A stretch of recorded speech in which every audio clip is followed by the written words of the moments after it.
Are you frustrated by tiny RR gains after winning? Why am I gaining plus 11? And huge losses tanking your rank? It might surprise you, but the culprit is clear, your hidden MMR. After helping hundreds of players reach Immortal and higher, I figured out this important hidden system destroying your ranked games. So in this video, I'll explain how exactly the MMR system works, what impacts it, and how you can boost your MMR to seriously increase your RR gains. I'll even share how the pros exploit hidden MMR and explain why it exists in the first place. So let's start with what is hidden MMR. MMR, or matchmaking rating, is a hidden math system that goes hand in hand with your RR gains. Essentially, you can think of it like a rating system with a completely different number that is separate from your visual rank. Think of it like this. Let's say the game puts you in gold 3 and your hidden MMR is also gold 3. So when you win or lose, the gains will be relatively matched with what you might expect. Around 20 RR gains and 20 RR losses. However, if your visual rank is gold 3 but your hidden MMR is silver 3, you might find it difficult to maintain your new gold 3 rank because your hidden MMR doesn't think you deserve that rank quite yet. And that's where you might find yourself gaining 13 RR when you win, but losing 25 RR when you lose. The truth is that your hidden MMR goes up and down surprisingly quickly and seemingly always ahead or behind your visual rank. That means that your hidden MMR is your true ranked pace that you climb at, while your RR gains are just a visual representation of the speed in which your hidden MMR thinks you should be climbing at. What not many people mention is that your hidden MMR is determined by the MMR of the enemies that you face, your own performance, and how you play against them. No one's hidden MMR is exactly the same, so everyone is climbing slightly slower or faster than someone else relative to their hidden MMR. So now that we have a rough idea of what the MMR system is and how it works, how do we affect our hidden MMR in order to climb faster? According to a Riot dev named Evermore in an interview, we learned that there are two separate types of hidden MMR: encounter MMR and win versus loss MMR. Encounter MMR is where your actual performance against players of similar or higher ranks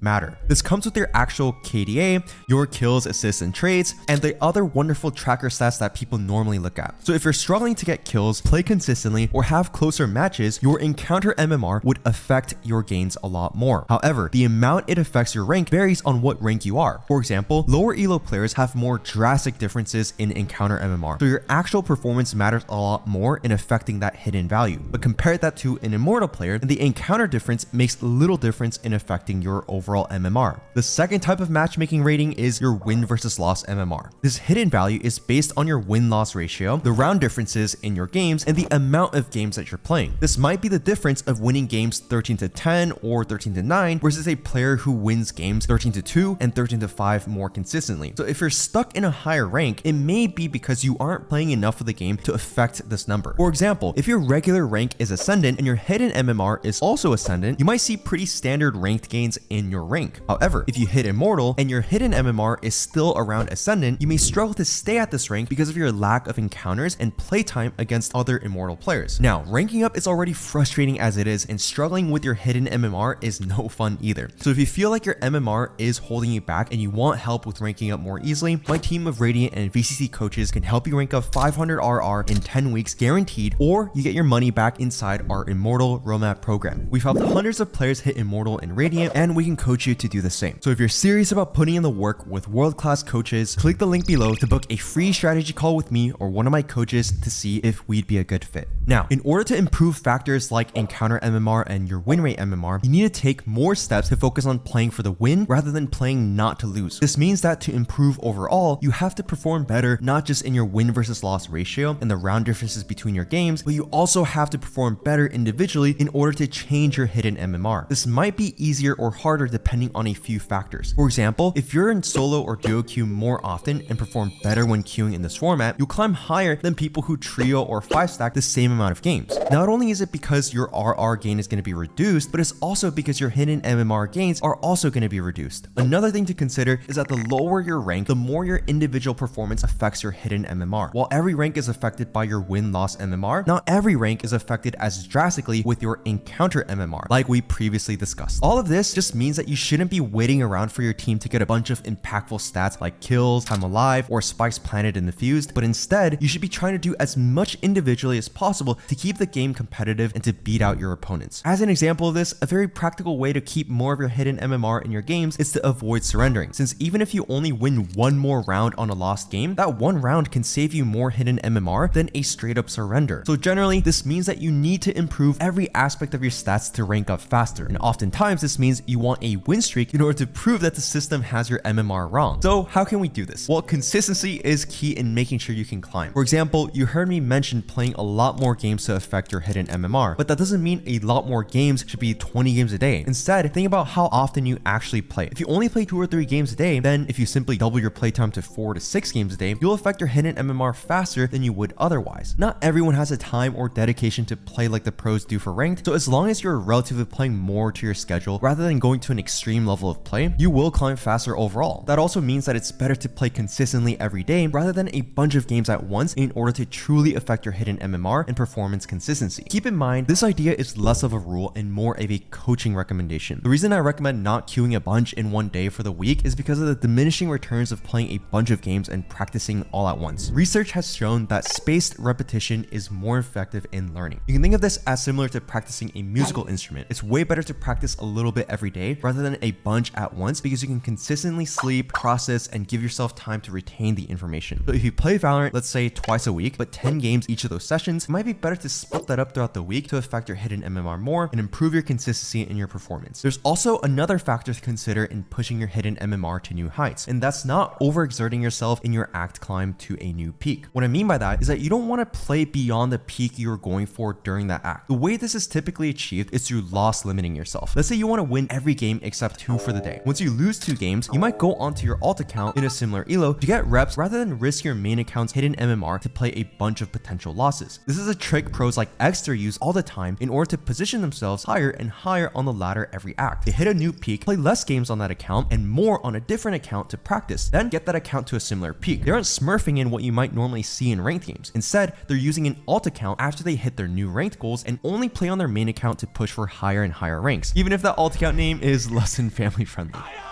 This is partially why pros and high-ranked rating players climb consistently and quickly on the ladder. So what else do they do to separate themselves from the rest? Well, I discovered something else that was interesting when researching what other pro players do to influence their hidden MMR. The results I was expecting, like crazy consistency or a crazy amount of games, were not present at all. For example, Envy's insane roster is full of players who have absolutely demolished the ranked queues. Like with Kane Zera, he has a 70% win rate in ranked overall, with his RR rating peaking at over 1200 RR. However, if you look at his ranked games per act, he plays way less than other players even in Radiant. That's because Kane has won so many games in a row, his hidden MMR soared to new heights along with his RR. So now he only has to play for half the playtime compared to other players. Even myself, when I play today after being inactive for a while, I still get placed against other Radiants because of my hidden MMR. So consider this as something useful to boost your hidden MMR. If you end your act above where you were when you started it, your hidden MMR will boost itself from that point onward. The opposite would also be true for those who end lower than they were at the start of an act. So why does this whole system exist in the first place? Doesn't RR seem good enough to represent someone's skill? Well, it may be frustrating to deal with the reality of hidden MMR. It's not something that will be changing anytime soon. To cultivate genuinely fair competitive environments and mitigate the impact of smurfing, Valorant has to use a hidden MMR system. It's also a strategic approach, helping foster a balanced gameplay experience for new and older players whose visual ranks may not reflect their actual skill. And on top of that, it enhances player engagement by creating a tangible sense of growth and accomplishment as individuals are matched with increasingly challenging opponents that align with their true skill. Even if it's frustrating not to see your true rating, it's the most balanced and fair system Valorant can use to balance the game. Hopefully, now that you understand how hidden MMR works and its influence and the factors you can change to increase your MMR, you'll find ranking up less daunting of a task. Either way, hope you found something valuable in today's video, and in case you want to rank up faster, I think you would find this next video very helpful.